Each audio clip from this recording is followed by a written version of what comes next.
It is a small world we live in, ladies and gentlemen. It is a small world we live in. I'm in Athens, and it is 10 a.m. in the morning. You're in Australia, most likely, and it is 6 o'clock. Yet, Stavros, show them your blender. Look at that. We're connected by blenders. The world's getting smaller, right? The ecosystem of the planet's getting smaller.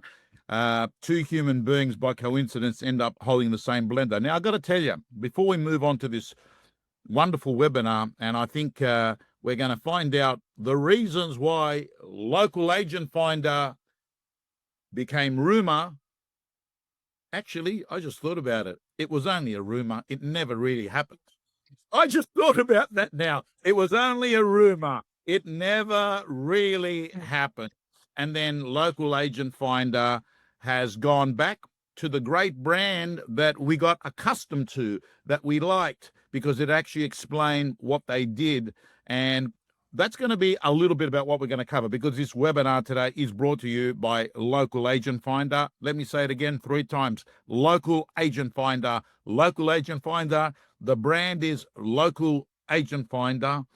And Warwick is going to cover that. But I've also got with me 2 incredible thought leaders. I'll tell you what I like about these guys, because they both got an understanding of the mechanics of real estate, but they both have a view and opinion on the helicopter view of real estate. So not just in the trenches, but because they can step out of the picture, they can sometimes see the picture very clear.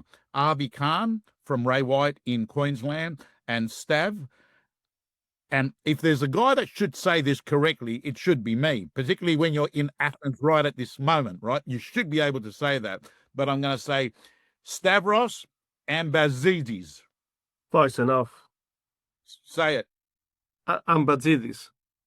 Stavros Ambatzidis. There you go. I nailed it second time with guidance. Rhymes with Mercedes. I like that. Warwick, still the person that we've grown to live with Local Agent Finder. That's what we know Local Agent Finder is all about. Good to see you. So let's get so Warwick, just for everyone that's on here, because I think this is probably the first time it's being addressed, why the name has gone back. Tell me what's happened. Let's get that out of the way, because we want to talk about what you've got to do the last 90 days to nail 2025. Yeah, yeah, I agree. I think we want to talk about more important things, but I just do want to clear this up, right? So I think Local Agent Finder rebranded to Rumour with good intentions. We were hoping to broaden our audience and to modernize the experience for both homeowners and our agents alike. What we really underestimated was the strength and the trust that LAF already had in the marketplace. And that was really evident early. And when we took the feedback, and it was pretty instant from our agent network, and when homeowners sort of indicated that Rumour wasn't really clear as to what we might be doing here in the business, and registrations dropped off a tad as such, we made a really sort of brave decision to be able to roll it back. And I think the rollback is in the best interest of both our agents and our homeowners alike, as I said. But, you know, it's not rolling back to what it was previously. The experience will be the same for now, but we'll certainly look to enhance the product for both agents and homeowners alike. And we've seen already that homeowners do resonate with the LAF brand, and the registrations have come straight back. So to be honest, Tom, I am pumped to be back as LAF. I cannot wait to get back to work. I cannot wait to support our agent network and help them turn these leads that we can provide into listings, not only in the last quarter of this year, but into next year and beyond. We're really pumped. Warwick, and I'm glad that you're back, because Warwick still is a person that the clients have been used to. I was a person that I've been dealing with you, but I want to give some fun facts before we kick it all off today. Number one, in 2024, the homeowners of approximately 1 in 16 market listings compared agents through LAF. I'm going to say that, 1 in 16. In 2024, approximately 2/3 of the people that came through LAF to compare agents went on to list their homes within 12 months. with the bulk of these happening within 3 months. So what we're saying is a high proportion of the listings are immediate sellers, right? Because they're coming on in 3 months. We're not talking about, price updates that might originate in a year, 2, 3, 4 years. There's a high proportion of people that go on a local agent finder. Why? Because they mean business. And for me, one of the biggest issues, Warwick, has been real estate agents have not used the same nurturing process that they would have with other non-LAF leads, right? And then they think to themselves, hey, how come I didn't get, more action out of that one, right? One of the things I'm going to go on, Warwick. No, I was just going to say, that's correct, Tom. It's probably one of the most frustrating things that I see from my chair every day. And I've looked after the agent network here for 18 years. What we find is a large percentage of what comes through is genuine and goes to market. What I get a little bit frustrated at is that if the agents get a lead today and call within minutes, which is awesome, and the vendor doesn't answer because the vendor is at work or might be busy or something along those lines, it's then treated automatically as a crap lead. It doesn't get the nurturing it deserves, doesn't get the follow-up it deserves. But you can clearly see from top performers through the website, the people who do that, nurture it correctly, put it into the database, giving all the love and care that it deserves, there are many, many listings that they could and should be winning, Tom. Okay. Warwick, we now have close to 7,000 active agents using the service nationally, with a lot of agents being market share leaders. Well, I know that's a fact because we feature a lot of the real estate agents in there. Obviously, I came via the relationship that you had with Konstantinopoulos from McGrath in Parramatta, and he's another one of the big clients. Local Agent Finder is a great place for rental leads, and I wasn't aware of how much you've been helping agents build the incredible big rent roll assets. So if you're not growing your rent roll through LAF, then you're probably not using an unfair advantage that some other clients might actually have. So you should be mindful of it. So Warwick, these two gentlemen that we've got here are very strong thought leaders, but they're practitioners. Stav is in, actually, let's get an introduction. Stav, who are you, where are you, and what are the main things you do in the business? And Avi, I'm going to ask you the same question. Tom, I play several parts. So I'm I'm one of the co-founders of O'Brien Real Estate here in Victoria, but I also own a few offices here in Victoria for O'Brien. I'm very strong in the REOV, so I'm part of the auction chapter and chair of the REOV auction committee. But just all in all, my capacity is chairman of the board at O'Brien and a lister and seller, auctioneer on weekends. So I've got my finger on the pulse in many parts, and I get to see what goes on by a huge cross-section of the Victorian market, doing probably auctions across 40 suburbs in Melbourne. That is a great helicopter view, because both as a, franchisor, franchisee, auctioneer, and you've been a long-term practitioner. So that is the CV of CVs. So Avi, same question, and I know you've got a different background. Mate, I don't know if I can follow from that intro from Stavros, but I'll try my best. So I own 5 Ray Whites in Brisbane. We sell nearly 900 homes a year, and we manage about 3,000 properties, 3,000 landlords. I also run a law firm in Sydney as well. So a little bit of diverse background, not as strong as Stavros over there, but we do try our best. And you've been working in markets that are different. Stavros has been working in the Melbourne market, where there's been a bit of an exodus of people leaving Melbourne and hopping on a Virgin or a Jetstar or Qantas plane and heading to Queensland. And that's been reflected in property prices. That's been reflected in clearance rates. That's been affected in, the happiness level of, people that are in that sector. So, Stav, can I ask you, what is Melbourne like at the moment? Look, there is a strong buzz, and I can feel we're probably going to go into a bit of a boom. Probably a lot of people say the last boom for this decade. But the reason for that is that at the moment, the medium house price in Australia, we're 4th. Yeah, we're behind Brisbane, Sydney, Adelaide, and that can't happen. We're the biggest city now in in Australia. There's a I lot of wouldn't be, buyers. I wouldn't be surprised if you're actually behind even Perth. Possibly. I So reckon, I reckon you're behind. I reckon you're behind Sydney, Perth, Brisbane, Brisbane, and Adelaide, which is Adelaide. bizarre. That's Yeah. bizarre. It's bizarre, and that's not going to be, the state of play for forever. We're seeing a huge influx of, especially Sydney advocates coming in.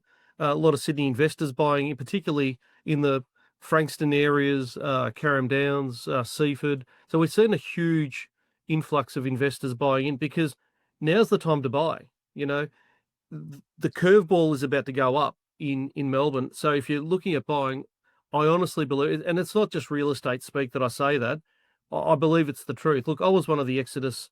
I spent a lot of time up in Byron and northern rivers of New South, but I can see there's a big trend coming back into Melbourne. Yeah, well, I think, Stav, what actually happens is when I get out of Tullamarine Airport and I see the thousands of travellers wearing suits and computers going to the corporate offices in Melbourne, when I see sporting events, and it's what we've seen in the last month or so, when you look at the buildings around Melbourne, you think to yourself, this is a serious hub. When you look at the amount of communities that are in there, you think to yourself, this is just a short-term temporary blip. There is no way in the world that Melbourne shouldn't be up there, if not first, second. I mean, Sydney and Melbourne. Sydney was always just a touch higher than Melbourne, but now the gap has just got bigger. And you know what actually happens? Marketplaces eventually see value, right? And I think that's what's going to happen. What's it been like in Brisbane? Look, we're saying that we've been saying this for the last 12 months, actually, but we're seeing a perfect storm of buyers coming into Brisbane. And I think what's happening in Melbourne is a great indication of how local governments, state governments, and federal governments have a play in the marketplace. If they stuff things up, investors will bail. And we've seen that across the board throughout Australia, where people are saying they're voting with their wallets, that Queensland is the place to put your investment property in. And we're seeing a whole lot of investor buyers coming through. Over the last 3-4 years, it's been predominantly Sydney buyers. Now we're seeing the influx of Melbourne investors coming in as well. Coupled with the changes that the government has done and the first-time buyer schemes, we're seeing first-time owners getting in, we're seeing investors getting in, we're seeing mum and dads downsizing, investing in their home state as well. So it's been a great time to be in the Queensland property market, that's for sure. Maybe what we should do, when ARIC is on next year, maybe on the day after ARIC, have a special conference where we bring the Victorian government that can spend one day with the Queensland government, like just do a bit of a roadshow and say, guys, here's our template. Just copy the template. This is exactly what I've got to tell you. There'd be some ideas in that template that they would turn around and say, well, that sort of makes sense. Why aren't we doing it? Right. But can I ask you both, over the years, what has your relationship with Local Agent Find meant to you? What does it mean to your business, and what role does it play in your business? Just share that, and then we'll move on a bit of real estate strategy stuff for our audience. Tom, I think when you look at the way the agents work, like there's so much listings out there. There's so many sellers wanting to sell, but so many agents are reluctant to do the work, right? They're reluctant to pick up the phone, reluctant to door knock, they're reluctant to send text messages and all that. And then we get agents sort of complaining, oh, yeah, there's Local Agent Finder, we're going to have to pay referral fees and things. I think it just all comes down to laziness, right? There's someone telling you that if we send you a lead, there's 67% chance that this person is listing in the first 12 months. Why won't you pick up the phone and call? So our listings have surged because we've used the service well. We know that there's ready sellers, there's serious sellers, as opposed to the other services out there where you're chasing people, you're calling them, they're not picking up. But what we find is 2/3 of the leads that we get, they actually go on to sell. So it's just about picking up the phone. Most of the times it's qualified leads.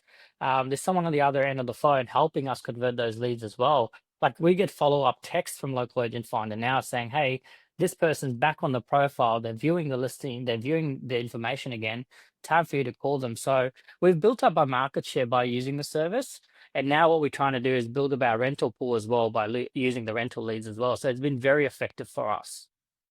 Okay, beautiful. Stab, same question. Well, it's interesting. Every time I look at some new tech, and I go way back with Warwick, so we've known each other for a couple of decades. I always look at tech and think, what problem are they trying to solve? So and I don't like using two systems when one will do. Try and remove a system, when you're putting a system on.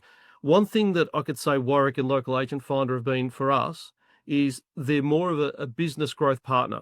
Okay. So performance-based marketing channel that connects, directly with motivated sellers. The other thing that I like to look at is, compelling reasons. Why would I use, Local Agent Finder? So, as an auctioneer, what are the compelling reasons to buy or bid or so forth? So the big one for me, and Warwick's going to love me for saying this, is the risk-free list generation. You don't pay unless you get you get the lead and unless you sell it. So you don't have to pay. And the great thing with Local Agent Finder is, and there's several times where, if I've already got the relationship, I've already done the appraisal there, the guys have been really good to work with. But the best one for me, Warwick, is some of the stats that we went through. We've got one guy that's received 97 leads in my business, and he's had a 35% strike rate for those that come on market. That's huge. I mean, there are agents that probably wouldn't do that much business in a whole year, and he's just done that from Local Agent Finder. That's a person at O'Brien Real Estate. So there's many reasons why we'd like to use them. They're high intent qualified clients. I suppose that's another good one. And credibility. They've got visibility and credibility. They're very credible to use. Yeah, so well said to both of you. And I'm going to just touch on this issue of improving your probability. So let's assume when you get a lead. So in the time I've been working with Warwick, I can't help it, but I keep asking real estate agents that love Local Agent Finder how they think about those leads and how they go about them.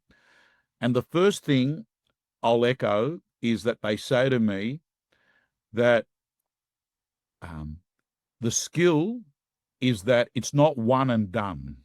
You don't have the view that, hey, I got a lead, I tried to ring it, it didn't come off, they ghosted me, I couldn't get through to them, or the conversation was short, and then what they've done is they've let it go. Yet they don't do that with other leads. So number one, I would say, be persistent and understand the importance of perseverance.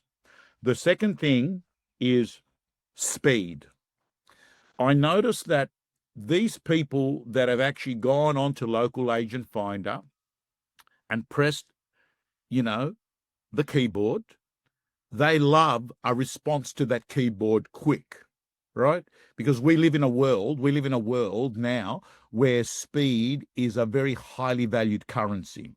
Why has speed become a highly valued currency? I mean, I remember, Avi, you probably weren't even in real estate back in 1991, I'm not joking. You'd go to a listing presentation and you'd say to the owner, let me put something together and I'll get it back to you and I'll try and have it back to you by the end of the week. So you do this on a Monday, right? And they'd say, oh yeah, even if you did it, next week, that's all good. That was 1991, right? In 2025, I'm sitting there on some street in London, Gloucester Road it was, and I'm looking at it and I'm thinking to myself, shit, this Uber was supposed to be here like 1 minute ago. Like, I'm freaking out over a minute. People expect things quickly now. Whether Uber has done it, whether the going from brick to click, where everyone's buying things online, pressing a button, whether that's it, whatever it is, but all we're saying is clients love speed. So when you do get that lead, I don't know, guys, I like to ask you, the practitioners, the owners of these big businesses out there in the marketplace, like if you get a lead at 8:30 at night, should you just pick up the phone at 8:31 and chase it? There's a saying in our business, and it goes to your speed statement: make immediacy your currency. So that's how local agent finder should work. With any lead that you get, you should be on it straight away. And when we call the sellers straight away, they're amazed. They're like, oh, okay, I just literally got off my laptop and I closed it down. You guys called me within 3 minutes. It means so much to them, because one of the things that working with Warwick, we realized that only the best agents use this product, right? So some of the leads, most of the leads are going to the best agents. So you want to be in the cauldron with the best. If you want to be an agent, you want to prove yourself. You want to go up against the best and beat them. So the first person on the call is most likely going to get the first appointment. The third person might not even get an appointment. But sellers are time poor these days, right? They only want to interview 1 or 2 people. So make immediacy your currency. It works a lot better if you do. Beautiful. Stav, is there anything you want to add to that? Yeah, look, success leaves clues, and we all know that. And Avi's spot on. We find the guys that actually have the best strike rate with local agent finder are the ones that actually get onto them straight away. It doesn't matter what time of day it is, because you don't know the client. The client might be in a different time zone as you are today. So if they've sent something through local agent finder at that moment, they're online. They might be scrolling in bed. They might be watching TV. They might be watching The Block or doing anything, right? So if you don't want to ring them because it's too late, SMS them, email them, but make contact immediately, because I know when I do that as a consumer, my father always used to say, go on the other side of the counter. What's it like on the other side of the counter? As agents, we never look at, we always look at this side of the counter. On that side of the counter, when I'm a customer, whether it's an Uber driver I'm looking for, you're watching, it's a minute away. That person laying in bed or watching TV and they've reached out, you contact them straight away, mate. It's immediate. You've made an impression. Avi, you're spot on. And if you're third, you're forgotten about. Just get back to them as soon as possible. Yeah, that's the issue. You know what I was thinking about real estate? Hey, like Olympic Games, the reason it's in my head this morning, I'm going to post it. I went for a run around the Olympic Games stadium. Did you see it, Stav? I haven't seen it. Hey, it was just, you pay $20 or whatever, €20, and you go into the stadium and you run around and there's people there. Anyway, I was going through the stadium and I was thinking to myself, these guys train for 4 years, right? And then I thought, and if you don't win, well, there is gold, silver, and bronze. But in real estate listing presentations, right? Like there's no silver and bronze, right? It's like the person that gets it, there's only one prize, the person that signs up the listing, right? I'd love to ask you both about nurturing the ones, that might not be coming on right straight away. Is there any tips on nurture that you can give? Like how do you, and nurturing in real estate's an interesting one, because on the one hand, you want to stay in contact with people and say, I care, I'm here. Mm-hmm. But on the other token, I hate it as a consumer when I'm buying a product or service and I've got a girl or guy that's chasing me up and I keep seeing the call and I sometimes ghost them, right? Because I often feel that conversation is a little bit on the nudgy, too pushy side. And I sometimes feel like I'm going to get into this conversation and at some point in the conversation, they're going to sort of ask me a question and I'm going to feel uncomfortable about it. So actually, I might not just actually take the call. So it's this balance, you know what I'm getting at, Avi, because I saw you nod there, this balance of adding value, but not stalking, this concept of I'm here, so don't forget me, but at the same time, I don't want you to picture me as having commission breath, right? Any tips there, gentlemen? Maybe start with you, Avi.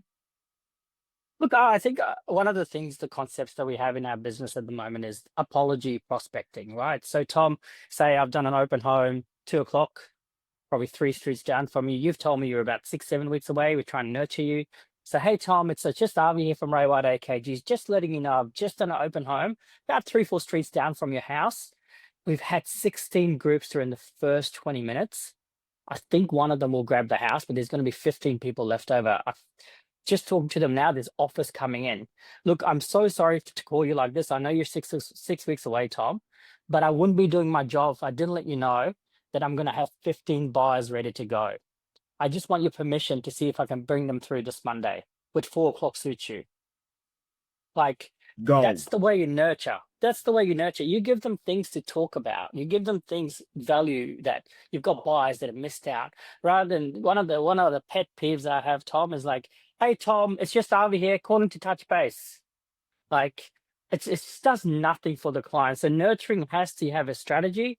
You have to have value proposition.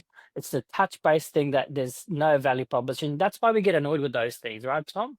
When people call us, "Hey, I want to touch base, Tom. How are you going? Are you ready? Hey, Tom, touching base." You got to give them some value. So I've got 15 buyers. They've got $1 million to spend. They're all cashed up. They're gonna miss out on this property. I've just put on the market, 4 streets down from your home, exactly the same specs. Can I bring them through Monday? Okay, let me show you on, and this is in another industry, right? I'm just going to read out. I'm going to read out the message he sent me in car sales. Okay, here it is. Hi, Tom. So I made an inquiry about a car for my wife. This guy's got my number, spoke to him, and he sends me this message. Hi, Tom. I hope you're well. Just letting you know someone else is also looking at that car.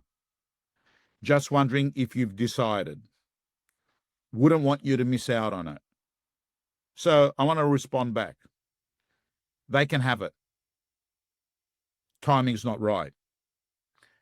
He responds back, oh, good choice. What else should be looking at? The point is that I automatically, for some reason, changed the way I felt about this guy when he sent me that message, right? So that was in cars. Hey, I've got basically saying is, hey, I'm calling you. I've got another buyer on that, right? Well, if you got another buyer, I work in the world of business, you probably would have just sold it, right? You would have sold it, and then you try and sell me something else, right?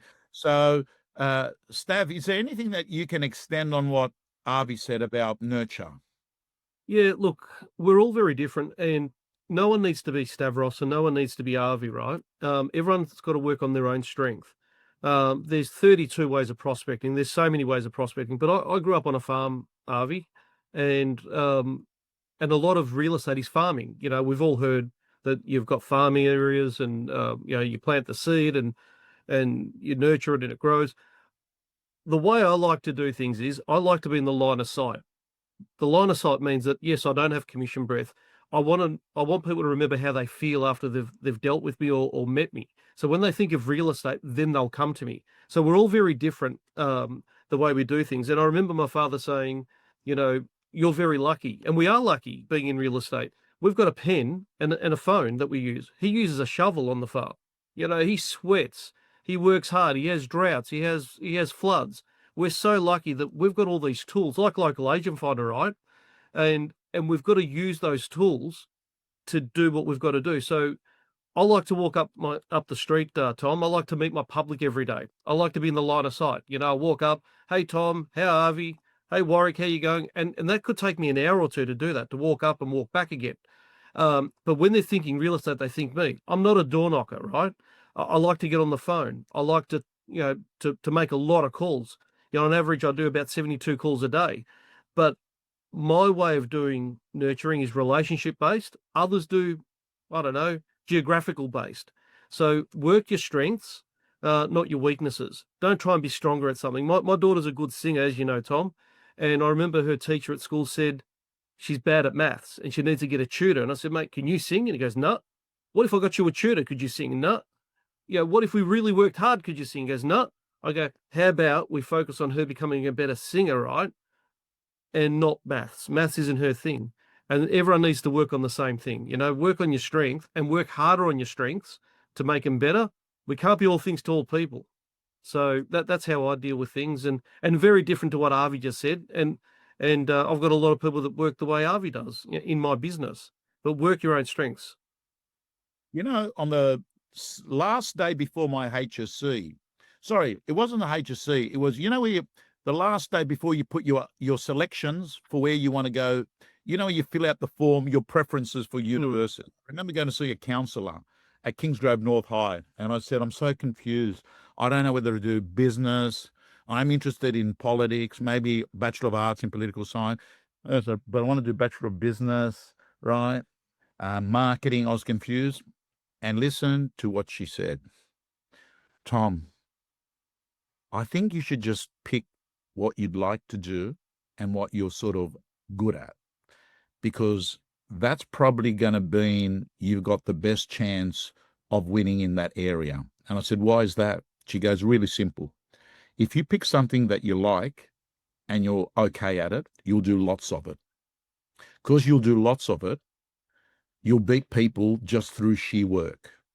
But the second thing is you'll get a lot of practice. Because you're actually working harder than others, you'll be practicing more than others, because work is practice. And then what will actually happen is, because you're practicing, not only are you working longer, but you're actually even getting better. So at some point in the future, you'll be considered the best in your field. And when you're the best in your field, you charge what you want, because one person always is on the shopping list in business, right? End of story. So I think what you basically said is what was said to me in 1985. Work your strengths, double down on them, outsource your weakness. Are you going to give people their October to December plan? That's what I was about to do there. I was just sharing it here. And I was going to say, here is the short version. Santa is something that I want everyone to actually use. In the real estate gym, there's a thing called the Santa letter, which allows you, it's a bit of an ethical bribe that allows you to get very close with your marketplace, particularly if you're in a family marketplace, that allows the kids to participate in getting something from Santa, and at the same time, actually making an impact on them. But in addition to that, making an impact to your CRM system with new opt-ins. So I would look at that. The next thing I would say is SPR. As December comes, there's going to be a lot of fatigue stock. All I've got to say to you is, if you want to sell that stock, SPR, significant price reductions. If a property's been on the market for months and months and it's not selling, there's only two reasons. It's either the price or the marketing. And if you've done the marketing, I would make sure that I am looking at the price if you've actually put it through the process. In addition to that, I want you to all leave at Christmas time or just before, let's say you leave on the 15th of December or thereabouts. Leave with your car parked on the top of the hill. And what I mean by that, make sure that when you leave to go on vacation, that you've got listings that you've signed up, Form 6s, agency agreements, signed up, ready to launch. If they're auctions, that you've actually got auction day launches. And all I can tell you is that you'll have a much better break knowing that you've got stock launch. Of course, we're talking premature now. You've got enough business time now for you to not only list properties that you can, for vendors, you can actually be listing the buyers that buy their properties off vendors. You've got plenty of times. In fact, I'm letting you know, my sprint till Christmas actually begins today. So today, when I leave Athens and I go to work, I start working in Bulgaria. It is a clear run home till the 15th of December. So this is my final series. So end of year summary calls. I want you to make sure that you ring up everyone in your database, including all your local agent finder leads, and that you say, hey, Tom Panos here from the real estate. This is the time of year I like to give all my vendors and people in my database a quick brief outlook on what happened in 2025 and also what I think will happen in 2026. These are called the end of year summary calls. And if you want a quick summary on what you should say, ChatGPT is your best friend. Go into ChatGPT and say, I want to call people in my database and give them an update on what was actually happening in the suburb of Kenmore for 2025. Give me 4 or 5 basic statistics. That's all you need to do. Then you can also put in there, what do you think the market will do in 2026? You can actually do that as well. So I would suggest that the reason you do these summary calls is you can requalify. You might also get an appointment. Say, how open-minded would you be for me to pop around and tell you how much money you're sitting on? Even if they say, oh, but we're not thinking of selling, Tommy. Just say, listen, it's not for people that are selling. It's for people that are staying, that just want to know how much value they're sitting on. And then there is the list now, launch later strategy, which basically what you do there is you say, Mr. and Mrs. Vendor, I understand at the moment you're not ready to come onto the market yet.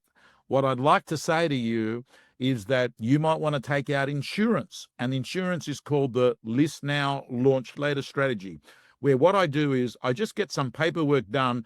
That means that it's not illegal for me to talk about your property. I put it in my top pocket because as we've got these government grants going around the country at the moment, including the 5% guaranteed deposit bond, I might end up having lots of buyers that want your specific property. And if I've got it available, I can talk about it. And you might be fortunate enough and get someone that is emotional and pays top dollar for your home. But if we don't, we can launch later. So we're not going to have open homes as such. So if you're not ready to actually have a lot of action on your property, we can just use the list now, launch later strategy. And for me, that is also called as a pocket listing. So team, don't forget, this is the time of year that you should also start preparing in November and December to at least take some sort of gift to your top 100 clients. I find that this time of the year is a good opportunity for you to break bread with clients. And I want to remind you, the Boxing Day soft launch is something that you might want to consider. Why? Because realestate.com tells us that period after Christmas Day is good eyeball period for them. In fact, I think they've said in the past, Boxing Day is one of their biggest days of eyeballs. So I can picture why that happens. People are sitting home watching the Boxing Day test, and they've got their mobile phone and they're thinking, is it time to upgrade our home? Is it time to buy an investment property in the RV Khan's office? I don't know what they're thinking. And the last thing I want to let you know, I don't talk about these much, but I've got to tell you, a lot of the photos and videos that I take while I've been on this trip have come from the Meta glasses. Meta glasses to me are something that I'm surprised they haven't been embraced more by the real estate industry.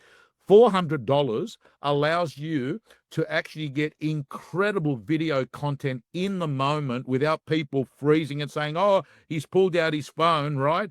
And you can actually get some incredible content, and they act as incredible speakers. By the way, I don't know how they do it, but they have sound coming through those glasses, even though there's nothing in your earbuds. And I think they use vibration of your ear canals. So team, Meta glasses, buy yourselves a present at Christmas. Gentlemen, it is so good to have you here. Stav from O'Brien's and Avi from Ray White, two amazing thought leaders. By the way, Avi, can I ask you, I'd love, have we got that podcast put up yet, or it's not up yet, is it? It's coming out next week, Tom. We're I'd love ready to go next week. I really enjoyed that podcast. So I hardly ever, I always ask the questions, but I went there thinking I was going to do a podcast. And then Avi goes, oh, no, I'm doing the questions. And all I remember is I enjoyed it. Stav, I'll see you in Byron Bay, I'm sure, at some point over the festive season. I'm sure I will see you there. Warwick, I want to let you know, it is so good to have Local Agent Finder back.